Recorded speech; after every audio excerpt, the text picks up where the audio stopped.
யோவான் 3:20-21. பொல்லாங்கு செய்கிற எவனும் ஒளியை பகைக்கிறான், தன் கிரியைகள் கண்டிக்கப்படாதபடிக்கு ஒளியினிடத்தில் வராதிருக்கிறான். சத்தியத்தின்படி செய்கிறவனோ தன் கிரியைகள் தேவனுக்குள்ளாய் செய்யப்படுகிறது என்று வெளியாகும்படிக்கு ஒளியினிடத்தில் வருகிறான் என்றார். ஆண்டவராக இயேசு கிறிஸ்துவனிடத்தில் வருவதென்றால் என்ன? நல்லா கவனிச்சுட்டே வாங்க. ஆண்டவராக இயேசு கிறிஸ்து இந்த பூமியில் வாழ்ந்த நாட்களில் அநேகர் அவருக்கு பின்னால் போனார்கள். நான் இன்றைக்கி எதை குறித்து உங்கள் கூட பேச போகிறேன்னா, கர்த்தரிடத்தில் வருவதென்றால் என்ன? ஏன்னா அந்த வசனத்தில் ரொம்ப அழகாக எழுதப்பட்டிருக்கு, பொல்லாங்கு செய்கிற எவனும் ஒளியினிடத்தில் வராதிருக்கிறான், சத்தியத்தின்படி நடக்கிறவன் ஒளியினிடத்தில் வருகிறான். இதுதான் இன்றைக்கி சப்ஜெக்ட்.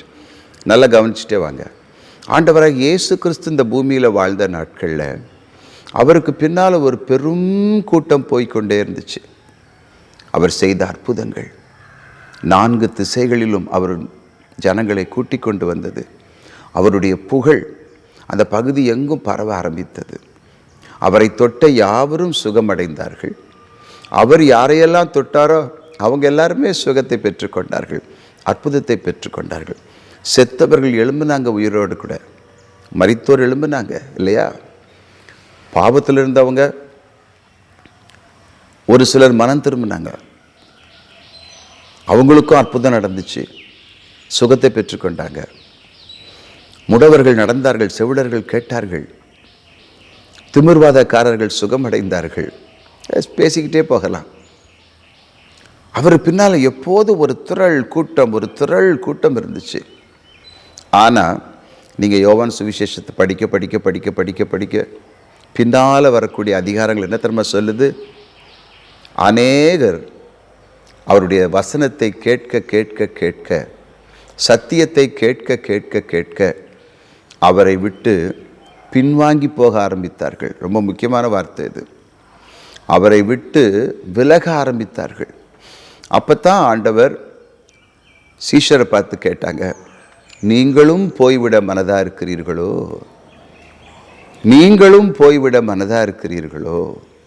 அப்போ தான் பேதுரு சொன்னார், உம்மை விட்டு எங்கே போவோம் ஆண்டவரே? நித்திய ஜீவ வார்த்தைகள், வசனங்கள் உம்மிடத்தில் உண்டே. அப்போது பேதுருக்கு கர்த்தர் பேசின வார்த்தைகளுக்குள்ள இருக்கிற ஜீவனை உணர முடிந்தது. ஆனால் அநேக சீஷர்களாகட்டும், அவருக்கு பின்னால் வந்த திரள் கூட்டமாகட்டும், அவர்களால் அதை ஏற்றுக்கொள்ள முடியவில்லை. அதனால் என்ன நடந்துச்சு? அவரை விட்டு மெல்ல மெல்ல விலக ஆரம்பித்தார்கள். கவனிச்சுட்டு வரீங்களா? அப்போது வசனம், கர்த்தருடைய வார்த்தை யாரை உருவாக்குகிறதோ, யார் அதற்கென்று தங்களை ஒப்பு கொடுக்கிறார்களோ, உருவாவதற்காக, நல்லா கவனிச்சுட்டே வாங்க, உருவாவதற்காக யார் ஒப்பு கொடுக்குறாங்களோ அவங்க கிரியைகள் ஆட்டோமேட்டிக்காக மாறுது. சரியா? அவங்க வாழ்க்கை மாறுது, அவங்க மனம் மாறுது, மனதோடு கூட சேர்ந்து அவங்க கிரியைகளும் மாறுது. கவனிச்சுட்டே வாங்க.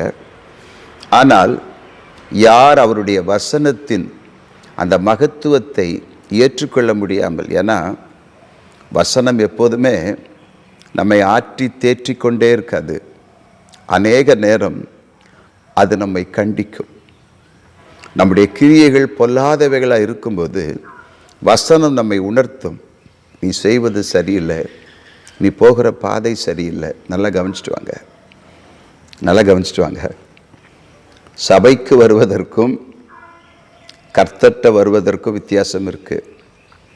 கர்த்தர்கிட்ட முதலாவது வரும்போது தான் உண்மையான சபை கூடுகைக்கு நம்மால் வர முடியும். அதர்வைஸ் அப்படி இல்லை என்றால் சபை கூடுகை கூட சடங்காச்சாரமாகிவிடும். கவனிக்கிறீங்களா? ஏதோ ஒரு வழக்கமாகிவிடும். ஞாயிற்றுக்கிழமையான சர்ச்சுக்கு போகணும்ப்பா, சரி போயிட்டு வா, இல்லைன்னா நமக்கு ஆசீர்வாதம் கிடைக்காது, இல்லைன்னா நம்ம வாழ்க்கை நல்லா இருக்காது. ஏதோ ஒரு பயத்தில் வர்றவங்களும் இருக்கிறாங்க சர்ச்சுக்கு, கடமைக்கு வர்றவங்க இருக்கிறாங்க, அப்பா அம்மா சொல்கிறாங்களேன்னு வரக்கூடிய பிள்ளைங்க இருக்கிறாங்க. மற்றவங்க நண்பர்கள் மனைவி சொல்கிறாங்களே, கணவன் சொல்கிறாரேன்னு சொல்லி போகிறவங்களும் இருக்கிறாங்க. ஸோ சபைக்கு வர்றவங்க எல்லாருமே கர்த்தர்கிட்ட வந்தவங்கன்னு சொல்ல முடியாது. ஆனால் உண்மையான சபை, வேதம் நமக்கு சொல்லுகிற சபை எப்படிப்பட்டதாக இருக்கணும்னா, அது கர்த்தரிடத்தில் வந்தவர்களுடைய கூட்டமாக இருக்கணும். கவனிக்கிறீங்களா? ரொம்ப அழகாக போட்டிருக்கு பாருங்க. அந்த 20ஆம் வசனத்தில், பொல்லாங்கு செய்கிற எவனும் ஒளியை பகைக்கிறான். இங்கே ஒளி ஆண்டவராக இயேசு கிறிஸ்துவை குறிக்கிறது. ஒளி இந்த உலகத்துக்குள் வந்தது. Light came into the world. உலகத்துக்குள் வந்தது. ஆனால் அநேக ஜனங்கள் ஒளியை விட இருளை விரும்பினார்கள். நான் ஒரு சில பிள்ளைகளுடைய வாழ்க்கையில் பார்த்துருக்கேன், லைட்டை போட்டால் பிடிக்காது அவங்களுக்கு. எஸ், அவங்க ரூமில் படுத்திருப்பாங்க, நம்ம போய் லைட் போட்டோன்னு வச்சுங்களேன், லைட் ஆன் பண்ணணுன்னு வைங்களேன், ஓ லைட் ஆஃப் பண்ணுங்கள், லைட் ஆஃப் பண்ணுங்கள், லைட் ஆஃப் பண்ணுங்கன்னு. அந்த இருள் பிடிக்கும், ஃபுல்லாக இருட்டு பிடிக்கும். இன்றைக்கி ஆஃப் லைட் நீங்கள் எங்கே போங்க, ஈவன் ரெஸ்டாரண்ட்ஸுக்கு போனால் கூட அந்த பிரைட் லைட் பிடிக்கல யாருக்கும். டிம் லைட், ஒரு இருட்டுக்குள் உட்கார்ந்து சாப்பிடுவது, இருட்டுக்குள் உட்கார்ந்து பேசுவது, எ கேண்டில் லைட். என்ன நல்லா கவனிக்கிறீங்களா? இன்றைக்கு அநேகருடைய மனது அப்படித்தான் இருக்குது. இருளுக்குள் உட்கார்ந்துருப்பதில் ஒரு மகிழ்ச்சி, இருளான காரியங்களில் ஒரு மகிழ்ச்சி. நல்லா கவனிச்சுட்டு வரீங்களா? இன்றைக்கி சொசைட்டி அப்படி ஆயிடுச்சு. நிறைய சர்ச்சஸில் கூட பிரைட் லைட் போடுறதில்ல. பிரைட் லைட் போட்டால் கேமரா சரியாக ஷூட் பண்ண முடியாதுன்னு சொல்லி பல சபைகளில் எங்கும் பார்த்தாலும் கருப்பு நிற பெயிண்ட்ஸ், கருப்பு நிற சேர், கருப்பு நிற வால்ஸ். கேட்டால் அவங்க சொல்கிறாங்க, அப்போ தான் கேமராவில் ஷூட் பண்ண முடியும். எந்த அளவுக்கு மனது மாறி போகுது பார்த்தீங்களா? கவனிக்கிறீங்களா? கேமராவுக்காக, ஜனங்கள் கவர்ச்சியோடு பார்க்கணும் அப்படிங்கிறதுக்காக இன்றைக்கு வெள்ளை இருந்த இடத்துலலாம், வெளிச்சம் இருந்த இடத்துலலாம் இருள் வந்து கொண்டு இருக்கிறது. இது சபைக்குள்ள. சபைக்கு வெளியே உலகமோ கார் இருளுக்குள் இருக்கிறதுன்னு பைபிளில் போட்டிருக்கு. It is in darkness. தேவன் ஒளியாக இருக்கிறார். ஒளியாக இருக்கிற அவர் இந்த உலகத்துக்கு ஒளியாக வந்திருந்தும் கூட ஜனங்கள் ஒளியை விட இருளை விரும்புகிறார்கள். பாவம் செய்வதுனா சந்தோஷமாக இருக்குது. அநேகருக்கு நிறைய தவறான வழியில் கோடி கோடியாய் சம்பாதிக்கணும் அப்படின்னா அவ்வளவு சந்தோஷமாக இருக்குது, அவ்வளோ மகிழ்ச்சியாக இருக்குது. பணம் கொட்டணும் அப்படின்னா அவ்வளவு சந்தோஷம். வீட்டுக்கு வீடு, வீட்டுக்கு மேலே வீடு, காருக்கு மேலே கார். அதனால தான் இப்படிப்பட்ட பிரசங்கங்கள் பாருங்கள் நிறைய பேர் ஈர்க்குது. நல்லா கவனிச்சுட்டு வாங்க. ஏன்னா எல்லாருக்குமே அந்த கோடிகள் மேலே தான் பிரியம், கோடிகள் மேலே. இதனால் அநேகர் என்ன பண்ணுறாங்க, தவறான வழிகளிலும் சம்பாதிக்க முற்படுறாங்க. பண ஆசை, அது இருள். தவறான வழிகளில் நேர்மை இல்லாமல் அநீதியாய், அக்கிரமமாய், அநியாயமாய் சம்பாதிக்கிறதான பணம் சந்தோஷத்தை கொடுக்கும் மனிதர்களுக்கு, இல்லையா? ஏன்னா ஷார்ட்கட்டில் பணம் வருது, கோடி கோடியாக வருது. ஆனால் அது தேவ சமூகத்துக்கு விரோதமானது, சத்தியத்துக்கு விரோதமானது. இப்போ எத்தனை பேர் சத்தியத்தை விரும்புவாங்கன்னு நினைக்கிறீங்க? நானே உங்ககிட்ட வந்து ஆண்டவர்கிட்ட வாங்க, அவர் உங்களுக்கு கோடி கோடியாக கொடுப்பாரு. ஆபிரகாம் ஒரு பெரிய சீமான் இல்லையா? உங்களுக்கும் அதே போல் கோடி கோடியாய் வரும்னு சொன்ன அந்த அந்த அந்த பிரசங்கம் பிடிக்கும். ஏன்னா கோடி கோடியாய் வருதே, வீடுக்கு மேலே வீடு வருது, பணத்துக்கு மேலே பணம் வருது, செல்வத்துக்கு மேலே செல்வம் வருது, காருக்கு மேலே கார், பங்களாவுக்கு மேலே பங்களா வருது. என்ன தவறு அதில்? அநேகருடைய இருதயம் அப்படித்தான் இருக்குது. கர்த்தரை தேடும்போது கூட பணத்துக்காகவும் செல்வத்துக்காகவும் தேடுகிறார்கள். பைபிள் அப்படி எங்கேயுமே சொல்லலையே. ஆண்டவராக இயேசு கிறிஸ்து சொன்னார், நீங்கள் தேட வேண்டிய ஒன்று இருக்கிறது, அது தேவனுடைய ராஜ்யம். Seek first the kingdom of God. கவனிக்கிறீங்களா? அப்போது ஒளியானது உலகத்தில் வந்திருந்தும் கூட, இன்ஸ்பைட் வந்திருந்தும் கூட ஜனங்கள் ஒளியை விட இருளை விரும்புகிறார்கள். ரகசியமான பாவம் செய்வது தான் அநேகருக்கு மகிழ்ச்சியை கொடுக்குது.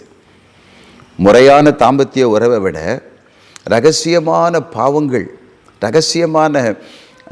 பாவங்கள் அவங்களுக்கு மகிழ்ச்சியை கொடுக்குது, ஜனங்களுக்கு மகிழ்ச்சியை கொடுக்குது. அவங்க வெளிச்சத்தை விரும்பலை, இருளைத்தான் விரும்புகிறாங்க. அநேக சாட்சிகளை என்னால் சொல்ல முடியும், ஆனால் இப்பொழுது நேரம் இல்லை. பிரியமான அன்பு சகோதர சகோதரிகளே, நாம் எதை விரும்புகிறோம்? ஆண்டவரிடத்தில் வருகிறவர்கள் தங்கள் வாழ்க்கை சத்தியத்தின்படியே இருக்கிறது என்று வெளியரங்கமாய் காண்பிக்கிறார்கள். You can understand, you can see. அவங்க கனிகளை உங்களால் பார்க்க முடியும். நம்முடைய கனிகளை மற்றவங்க பார்க்க முடியும். நம்மை பார்க்கும்போதே, நம்முடைய செயல்களை பார்க்கும்போதே, நம்முடைய கிரியைகளை பார்க்கும்போதே அது சத்தியத்தின்படி இருக்கிறது என்பதை ஜனங்கள் அறிந்து கொள்ள முடியும். அப்படிப்பட்டவர்கள் தான் ஒளியிடத்தில் வருகிறார்கள். கவனிக்கிறீங்களா? நிறைய வித்தியாசம் இருக்குது. கிறிஸ்தவர்கள் என்றால் அது ஒரு பெரிய ஒரு ஒரு ஒரு என்ன சொல்கிறது, பெரிய ஸ்கோப், அதாவது ஒரு பெரிய வார்த்தை. கிறிஸ்தவர்கள்னால் அதில் உண்மை உள்ளவங்களும் இருக்காங்க, உண்மை இல்லாதவங்களும் இருக்கிறாங்க, கடமை கிறிஸ்தவங்களும் இருக்கிறாங்க, பெயர் கிறிஸ்தவங்க இருக்கிறாங்க, ஆவிக்குரியவங்க இருக்கிறாங்க, உண்மை உள்ளவங்களும் இருக்கிறாங்க, பரிசுத்தம் உள்ளவங்களும் இருக்கிறாங்க. எல்லா கிறிஸ்தவர்களும் கர்த்தரோடு இருக்கிறாங்களா அப்படின்னா நோ, நெவர். ஆனால் எல்லாரும் இருக்க வேண்டும் என்று தான் வேதம் சொல்லுகிறது. நல்லா கவனிச்சுட்டே வாங்க. இந்த ரெண்டு வார்த்தையும் ரொம்ப முக்கியமான வார்த்தை. சத்தியத்தின்படி செய்கிறவனோ, the one who lives by the truth or does, அவனுடைய வாழ்க்கையில் தேவனுடைய சத்தியம், தேவனுடைய உண்மை, தேவனுடைய வசனங்கள் காணப்படுமானால் அவன்தான் தன் கிரியைகள் வெளியரங்கமாக இருக்கத்தக்கதாக இயேசுவோடு கூட வாழ்கிறான். Did you listen? ஒரு திறந்த புத்தகம், உங்கள் வாழ்க்கை ஒரு திறந்த புத்தகமாக இருக்கா? அல்லது வெட்கமாய் தோன்றுகிற அந்தரங்கமான காரியங்கள் உங்கள் வாழ்க்கையில் காணப்படுதா? நல்லா கவனிச்சுக்குங்க. வெட்கமாய் தோன்றுகிற அந்தரங்கமான காரியங்கள் உங்கள் வாழ்க்கையில் காணப்பட்டால் நீங்கள் இயேசுவோடு கூட இல்லை. மறைவான பாவங்கள் உங்கள் மனசாட்சியை குற்றப்படுத்திக்கிட்டே இருக்குது. ஆனாலும் நீங்கள் சர்ச்சுக்கு வரேன், நான் இயேசுவின் பிள்ளை, நான் சர்ச்சுக்கு வரேன் அப்படின்னு நீங்கள் சர்ச்சுக்கு வர்றதால, சபைக்கு வர்றதால நீங்கள் தேவனுடைய பிள்ளைன்னு நினச்சிங்கன்னா தப்பு. சபை கூடுகையை விட்டுவிடக்கூடாது, சபை கூடுகையை விட்டுவிடக்கூடாது. அது ரொம்ப முக்கியம். சபை ரொம்ப முக்கியம். ஆனால் எப்படிப்பட்டவங்களா நம்ம சபைக்கு வரணும்? கவனிக்கிறீங்களா? நல் மனசாட்சியோடு கூட சபைக்கு வரணும். ஒருவேளை தவறு செய்தவர்கள் சபைக்குள்ளே வந்துவிட்டால், சபை சத்தியத்துக்கு தூணும் ஆதாரமாக இருக்கிறதுனால அந்த சபை அவங்கள மாற்றணும், அந்த சபை அவங்கள உருவாக்கணும். கவனிச்சுட்டு வரீங்களா? அதனால தான் நான் ஊழியர்களுக்கும் இந்த செய்தியை கொடுத்துட்ருக்கிறேன். Don't make your church an entertainment place. ஜனங்கள் வரும்போது அவங்கள மகிழ்விக்கிறதுக்காக நல்ல ஆராதனைகளை செய்துவிட்டு கவலைப்படாதீங்க அப்படின்ட்டு அனுப்பாதீங்க.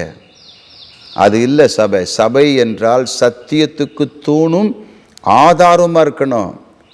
சத்தியம்னா என்ன? உண்மை, வசனம். இப்படிய வசனமே சத்தியம். அப்போ எப்படிப்பட்ட சபையாக பாஸ்டர்ஸ் உருவாக்கணும்? சத்தியத்தின்படி வாழுகிற ஒரு கூட்டம் நிறைந்த ஒரு சபை தான் தேவனுக்கு முன்பு சபை. கவனிக்கிறீங்களா? அதுதான் தேவனுடைய வீடு. மாறாக if it is an entertainment place, பெரிய கூட்டத்தை கூட்டிடலாம், அது பெரிய விஷயம் இல்லை. பெரிய கூட்டத்தை கூட்டிடலாம், நல்ல நீங்கள் ஆர்கெஸ்ட்ரா வச்சு நல்ல பாட்டு பாடி, என்ன பெரிய பெரிய லைட்ஸ் எல்லாம் போட்டுக்கிட்டு பெரிய கூட்டத்தை, ஏர் கண்டிஷன்லாம் போட்டு கூட்டத்தை கூட்டிடலாம் பிரதர். பட் இந்த கூட்டம் பரலோகத்துக்கு போகாது. நெவர். நீங்கள் முதல்ல கணக்கு கொடுத்தாக்கணும். படித்து பாருங்கள் 1 கொரிந்தியர் 3ஆம் அதிகாரத்தில் எப்படிப்பட்ட ஊழியங்கள். வைக்கல், புல்லு, மரம் இவைகளால் கட்டப்படுகிற ஊழியங்கள் எரிந்து சாம்பலாய் போகும். பொன்னினாலே கட்டப்படுகிற ஊழியம், விலையுயர்ந்த கற்களால் செய்யப்படுகிற ஊழியம், வெள்ளியினால் கட்டப்படுகிற ஊழியம், எல்லாமே வசனம்தான். வேர்ட் ஆஃப் காட், சத்தியம், சத்தியம், சத்தியம் இருக்கணும். ஜனங்கள் சத்தியத்தை சரசமே வெறுப்பாங்க. அதுதான் கடைசி நாட்களில் பவுல் சொல்கிறார் தீமோத்தேயுக்கு, அவர்கள் தங்கள் இச்சைகளுக்கேற்ற போதகரை தெரிந்து கொள்வார்கள். They want to dance, okay, அப்படிப்பட்ட கூட்டத்துக்கு போவாங்க. They want to sin and enjoy, yes of course. கவனிக்கிறீங்களா? கவனிக்கிறீங்களா? இதெல்லாம் தேவ ராஜ்யத்தில் கணக்கில் வராது. தேவன் அங்கே இல்லை, இயேசு அங்கே இல்லை, சபைக்கு வெளியே நிற்கிறாரு. So be careful. Ministers of God, be careful. பெரிய பெரிய கூட்டத்தை கூட்டிட்டு தான் சர்ச் தான் பெரிய சர்ச்சுன்னு காட்ட விரும்புனீங்கன்னா யூ ஆர் ஃபினிஷ்ட். உத்தமர்களை சேர்க்கணும்னு நினைங்க, உத்தமர்களை உருவாக்கணும்னு நினைங்க. ஒரு பாவி உள்ள வரும்போது அவன் மாறட்டுமே, சத்தியம் அவனை மெருகேற்றட்டுமே, அவனை உடைத்து உருவாக்கட்டுமே, அவன் களிம்பு நீங்க அவன் சுத்திகரிக்கப்படட்டுமே. Only the word of God can do it. கர்த்தருடைய வார்த்தை தான் அப்படி செய்ய முடியும். ஆசீர்வதிக்கப்பட்டவர்கள், நீங்கள் ஆசீர்வதிக்கப்பட்டவங்கன்னே சொல்லி சொல்லி சொல்லி சொல்லி சத்தியத்தை விட்டு வலிவு. இங்கே பாருங்க, ரொம்ப அழகாக போட்டிருக்கு. பொல்லாங்கு செய்கிற எவனும் தன் இருதயத்தில் ஒளியை பகைக்கிறான். Even if he is inside the church, அவன் சபைக்குள்ளே இருந்தாலும் இயேசுவுக்கு அவனுக்கு சம்பந்தம் இல்லை, அவன் அவரை பகைச்சிக்கிட்டே தான் இருப்பான். நான் என் அனுபவத்தில் சொல்கிறேன், சில சமயம் கண்டித்து நம்ம உணர்த்தும் போது பாருங்கள், எல்லாருக்கும் பிடிக்காது. ஒரு சிலருடைய முகங்கள் மாறி போகும். their faces will change. அப்படியே மாறும். சே, என்ன சும்மா எதுக்கெடுத்தாலும் இப்படி பேசிகிட்டு இருக்காரு. ஏன்னா அவங்களுடைய கிரியைகளை அங்கே நம்ம வெளிப்படுத்திகிட்டு இருக்கிறோம். அவங்க கிரியைகள் வெளிப்பட அவங்க விரும்புறதில்ல. ஆனால் அது வெளிப்படும்போது, ஒருத்தர் அதை சுட்டி காட்டும்போது, வசனம் அதை சுட்டி காட்டும்போது, வசனம் அதை வெளிச்சத்துக்கு கொண்டு வரும்போது அவங்களால தாங்க முடியாது. அந்த சபையை விட்டு போக ஆரம்பிச்சிருவாங்க. கவனிக்கிறீங்களா? ஸோ ஒரு அழைக்கப்பட்ட கர்த்தருடைய ஊழியக்காரன் கர்த்தருடைய வார்த்தையை கலப்பில்லாமல் தேவ சந்நிதியிலே பேச வேண்டும். அது ஜனங்களை உருவாக்கட்டும். ஐதர் அது நர்வாசனையாக இருக்கும் அவங்களுக்கு, அப்படி இல்லைன்னா மரண வாசனையாக மாறிடும். ஐதர் ஜீவ வாசனை, அப்படி இல்லைன்னா மரண வாசனை. ஒன்று அவங்க மனம் திரும்பி இயேசுக்கிட்ட வந்துடணும், ரட்சகர்கிட்ட ஓடி வந்துடணும். இல்லையா ஆட்டோமேட்டிக்காக விலகி போயிடுவாங்க. It is understood. பைபிளில் எல்லா இடத்துலையும் அப்படி தான் போடப்பட்டிருக்கு. பவுலுடைய சத்தியத்தை கேட்டு எல்லாரும் ரட்சிக்கப்படலை. இன்னொரு நாள் உன்னை கேட்குறோம்ப்பா நீ போப்பான்னு சொன்னவங்களாம் இருக்கிறாங்க. நிறுத்துவோம் பிரசங்கத்தைன்னு சொன்னவங்களாம் இருக்கிறாங்க. கவனிக்கிறீங்களா? அதனால் இந்த வசனத்தை இப்படி கர்த்தர் பேசின வார்த்தை இது. பொல்லாங்கு செய்கிற மனுஷன் ஒளியை பகைக்கிறான், தன் கிரியைகள் கண்டிக்கப்படாதபடி ஒளியினிடத்தில் வராதிருக்கிறான். அண்டர்ஸ்டுட்? புரிஞ்சிட்டு இருப்பீங்கன்னு நினைக்கிறேன். மனம் திரும்புங்க. நீங்கள் வெறும் கிறிஸ்தவனாக இருந்தால் பிரயோஜனம் இல்லை. கர்த்தரோடு இருக்கணும். கர்த்தர் உங்களோடு கூட இருக்கணும். அதற்கு அவர் உங்களை சுத்திகரிக்க இடம் கொடுங்க. வசனம் உங்களை புடமிடுவதற்கு இடம் கொடுங்க. அப்போ உங்கள் வாழ்க்கை மாறும். சும்மா பணம் தருவார், அது தருவார், அவைகளெல்லாம் கூட கொடுக்கப்படும், அவ்வளவுதான். அதற்காக தேவனை தேடாதிருங்கள், உங்களுக்காக தேவனை தேடுங்கள். ஜெபிப்போமா? பரிசுத்தமுள்ள எங்கள் பரம தகப்பனே, இந்த இனிய வார்த்தைகளுக்காக உமக்கு ஸ்தோத்திரம். எங்களோடு கூட நீங்கள் பேசியிருக்கிறீங்கப்பா, நன்றி. இந்த வார்த்தையின்படியே வாழ எங்களுக்கு கிருபை செய்யுங்க. இரட்சகர் இயேசு கிறிஸ்துவின் நாமத்தில் ஜெபிக்கிறோம் எங்கள் நல்ல பிதாவே. ஆமேன், ஆமேன்.